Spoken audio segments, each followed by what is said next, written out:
The return series was in Australia in 1932-33.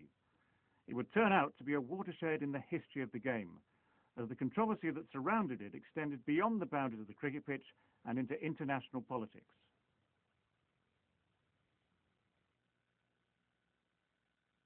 Larwood is faster today than ever, and this in order to stop Bradman from scoring, he had decided to use a technique which had been prevalent in county cricket for some time, namely leg theory, or what the Australians termed bodyline. Falls a victim when he has only scored 8. Here's an explanation of the technique provided at the time.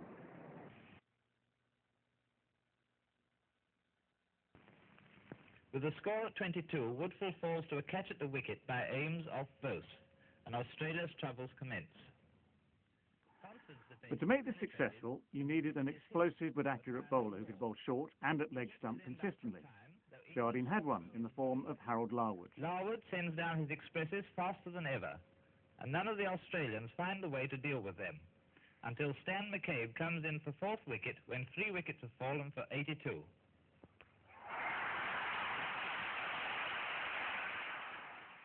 Bradman missed the first test through illness, and England won it.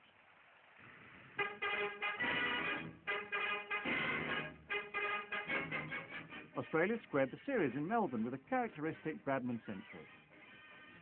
It was the 3rd test in Adelaide where things were really to come to a head.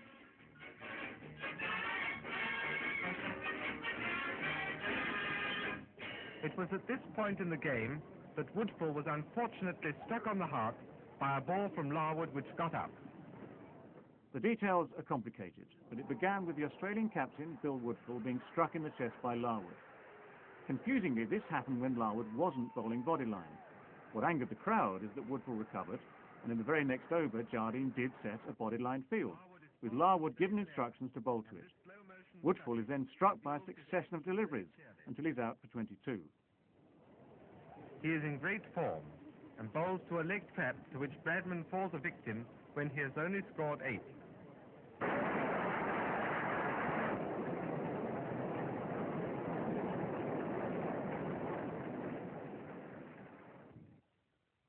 Here is a good view of the field set for a leg trap. The umpire scrutinizes every delivery of Larwood's for a no ball. Australia are not in a very happy position, and with Woodfull out, after pluckily continuing his innings, 4 wickets are down for 51.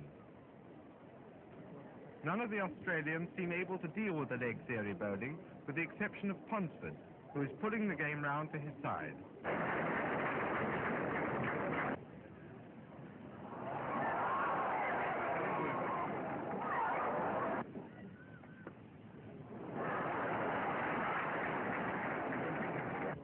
Oldfield is now his partner, but the English players are very... Then Bert Oldfield was struck on the head by Larwood. Once more, when not bowling bodyline, but the crowd went berserk, with some of the English players honestly fearing for their lives.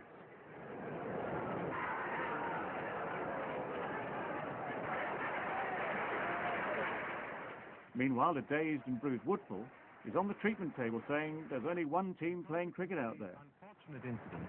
Larwood is submitted to a good deal of barracking. The Australian Board of Cricket Control cabled the MCC, accusing them of being unsportsmanlike. He is not deterred, however, and O'Reilly is another quick victim. The British government got involved and prepared to call in outstanding loans.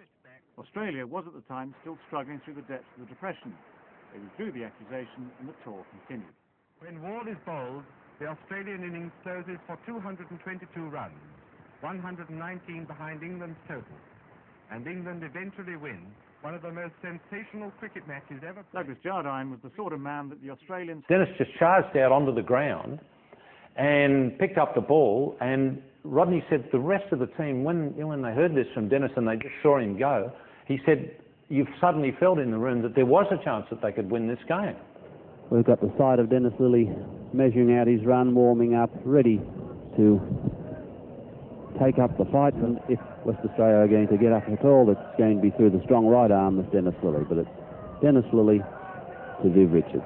The man that he really wanted to get out because of the way he scored his runs, how quickly he scored them, was Viv Richards. So it became a battle between Viv Richards and Dennis Lilly. How do you do, Viv? Nice to have you in Perth, Dennis said, as he let a bouncer go. He charged in and he bowled. The first ball was a bouncer, the second ball was a bouncer.